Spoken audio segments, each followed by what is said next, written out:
Kaya hindi ko talaga matanggap na nagawa niya sa anak ko. Yung isa naman hindi ko naman siya kilala, eh. Kailan ko lang siya nakilala nung nangyari na yung insidente, pero sobrang sama ko ng loob ko talaga kay Jordan Ones.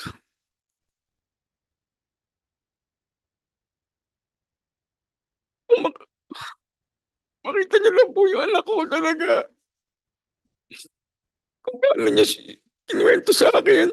Tapos nalaman ko pa na bago niya kinuwento sa akin, kinuwento niya mula sa kapatid niya, si Alonzo Mulak, na dating child star din.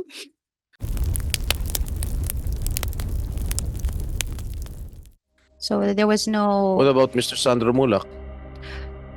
We also sent a letter of invitation to Mr. Sandro Mulak, and it was his father, Mr. Nino Mulak, who reached out to us. But he's not the party involved. Sorry, sir. He's not the party involved. It was his son who is involved.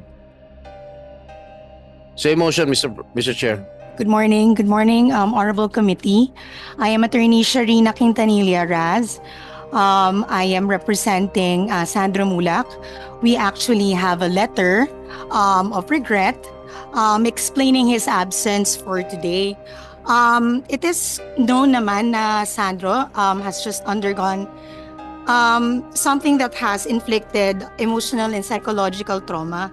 So he is not in the mental and emotional state to be attending a hearing now. And actually, the NBI is currently conducting psychological and emotional assessment on him. So it's not really advisable for him to be present right now. But yeah, the father is here. So Do you have a medical certificate to prove it? Do you have a medical certificate to prove it? the NBI, Justify his absence. the NBI is also here. No, I'm asking you if you have a medical certificate coming from a doctor. Right now, Honorable Senator, we don't have. How can you determine that he is not physically or mentally fit to attend this hearing? That is something, Your Honor, that was the recommendation of the psychologists of the Yes, NBI. this committee needs the medical certificate for him to be excused. I would defer to the NBI on that, Your Honor. Perhaps if you do not have any medical certificate to prove that he is unfit to attend this hearing, fair is fair. We will also have to subpoena him. Your Honor, I hope you also understand, Your Honor, what he just went through. And Yes, I understand. That's why I'm asking for a medical certificate coming from a qualified physician. I would defer to the NBI on that, Your Honor, because they're the ones conducting the psychological. NBI are and not social assessment. doctors. They have a psychiatrist. Give it to me.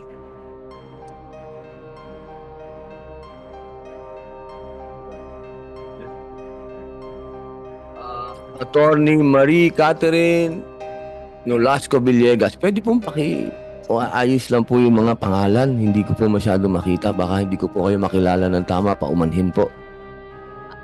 Diba? Ay, sorry po. Sorry. Iliescas po. Villesca. Iliescas po. Sige, ma'am. Iliescas. Yes. Good morning po, Your Honor. Noon pong nagpunta si Mr. Sandro Mulak sa aming opisina, minabuti po namin na magkaroon siya ng psychological examination para malaman kung fit makapagbigay ng statement sa aming tanggapan. Base naman po sa naging findings ng aming Behavioral Science Division, although mentally fit siya para magbigay sa amin ng statement, he was advised na rekomenda po ng aming tanggapan ng aming Behavioral Science Division na from him to cease from using his social media accounts and limit his public exposure as it may exacerbate his symptoms po. So, nililimit po yung kanyang pagsalita sa publiko po. Advice po ng aming Behavioral Science Division. Yun po yung sa Behavioral Science Division po namin. Yun po yung nag-analyze ng But kanyang he was mentally fit when he gave sworn statements. Opo. Statements. Fit naman Am I po correct? siya para magbigay ng statement sa amin, sir. You think he's physically fit or mentally fit to attend this hearing? Uh, Right now? right now po, pwede hong magkaroon ng implication sa kanya kasi every time na nire-relate po ang mga ganyang sitwasyon ay nagkakaroon ng epekto po dun sa tao po. So, What about as a much week as from now? possible, nililimit po yung kanyang exposure sa mga ganitong mga paglalakad ng mga nangyari po. Next week, pwede na siya? Actually po, we have to refer po to dun sa aming BSD kasi he's still undergoing po ng mental evaluation. Patuloy pa rin pong meron siyang mental evaluation na ginagawa. Okay, I withdraw my motion to issue a subpoena ad testificandum against Mr. Sandro Mulak.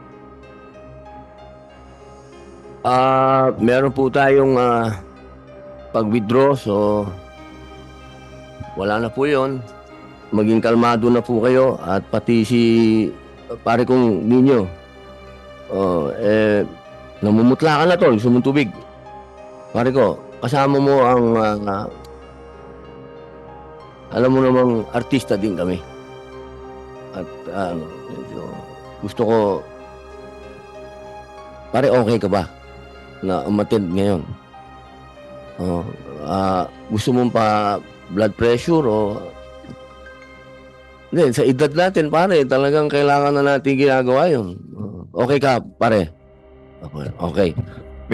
Mr. Chair, baka ako. gusto niyang do you have any opening Statement? remark or statement? Ba't pagkatapos mo, kikilalanin ko lang kung baka may tanong na po kayo o okay na po.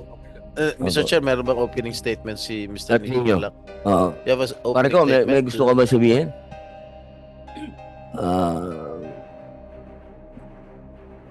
Pakilayo nga muna po yung pagkain sa kanya.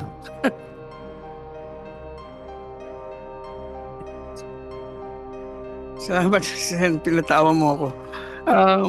Magandang hapon po sa inyo lahat. Magandang tanghali po pala sa inyo lahat. Ako po si Angelo Jose Rocha Mulak, o mas kilala sa pangalang Nino Mulak. I have been in this industry for 50 years now. Ako po ay 52 years old, pero nagsimula po ako nung ako po ay 2.5. Kaya halos buong buhay ko po ay inilaan ko na sa industriyang ito. At hindi naman po siguro lingid sa kaalaman ng karamihan. Ang pamilya ko po ay talagang dito rin umiikot ang mundo sa industriyang ito, no? Ang aking ama ay si Alexander Mulak, na isang producer. At siya rin po ay naging chairman ng Philippine Movie Producers Association, na nag-design ng scaling system ng sharing ng sinihan at ng producer. Yun po yung naging kanyang ambag sa industriyang ito, no? Ang aking nanay ay isang artista rin. At si Amalia Fuentes po ay siguro po ay kinilalang Queen of Philippine Movies.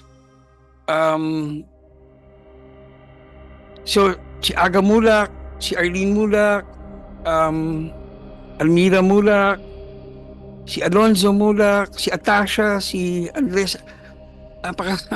Talagang dito umiikot yung mundo ng mga Mulak.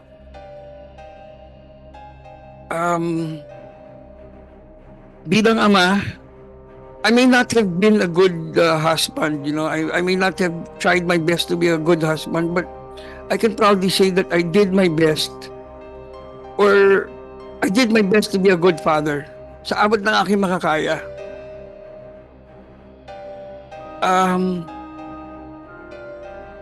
Yung mga anak namin, tinuruan namin maging magalang, maging marespeto. Si Sandro, nung nagsabi siya sa akin na gusto niya mag-artista, sabi ko, sige, pero hindi kita tutulungan. Alam ni Miss Annette yan, sinabi ko sa kanya yan. Hindi kita tutulungan, wala akong tinawagan na kahit sino na para makapasok siya sa industriya. Nalaman ko na lang, nag-audition na siya. At nagulat na lang ako, isang araw, biglang sinabi niya pa, natanggap ako ng Sparkle, nakuha siya ng Sparkle. So, proud naman ako na pinagdaanan niya yung gano'n. Na alam ko, katulad ng ating mahal na Senador Robin Padilla, dumaan din sa ganyang, sa pagiging stuntman, di ba? kahit na may kotse siya, pagka may taping siya, sumasabay siya sa service para walang special treatment. Ganun kababa yung loob ni Sandro. Very neat, very tahimik. At saka sobrang mahal niya talaga yung trabaho niya. Kaya talaga ako nasaktan nung kinuwento niya sa akin yung nangyari. Kasi para makita mo yung anak mo na nanginginig at hindi niya halos mahawakan yung telepono niya. Nung kinakwento niya sa akin, yung ginawa sa kanya, lalo na si Jojo Nones po, katrabaho namin ni Sensa, walang matigas na pulis sa madalig na misis. Siya po yung head writer namin at sobrang galang ko sa kanya, sobrang respeto ko sa kanya. Pag kami, mga events kami, ako pa yung ulan lumalapit sa kanya. At Sir Jojo pa nga ang tawag ko sa kanya, hindi ba? Alam mo naman yun. Kaya hindi ko talaga matanggap na nagawa niya sa anak ko. Yung isa naman, hindi ko naman siya kilala eh. Kailan ko lang siya nakilala nung nangyari na yung insidente, pero sobrang sama ko ng loob ko talaga kay Jojo Nones.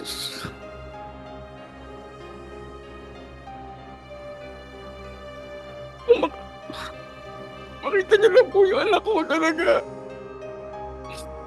Paano niya kinuwento sa akin. Tapos nalaman ko pa na bago niya kinuwento sa akin, kinuwento niya mula sa kapatid niya, si Alonso Mulak na dating child star din. Sabi sa akin ni Alonso, sinabento siya ng kuya niya na ay bro, sana wag mangyari sa inyo nangyari sa akin. Sa kanya kasi ulo sinabi ni Sandro, yun nangyari. Kasi sa akin, yun. Nakakasama na lang talaga ng loob dahil kung kaya na lang gawin hindi ka naman po binubuhat yung aming bangko, pero sa isang pamilya na talagang malaki na naging contribution sa industriyang ito. What more sa iba? What more sa mga baguhan? Hindi ko naman sinasabi talagang may ginawan sila na iba, pero di po ba kung nakaya na lang gawin sa isang pamilya na talagang may pundasyon na sa industriya ito, what more sa iba?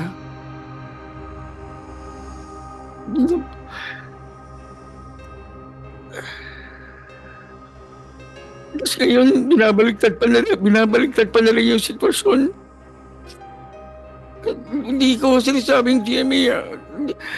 Binabaliktad nila Jojo at ni Richard yung nangyari sa mga comments nila, sa mga press release nila. Yun lang, nakakasama na loob na kung sino pa yung may sala. Yun pa yung nagagawang magbaliktad na storya.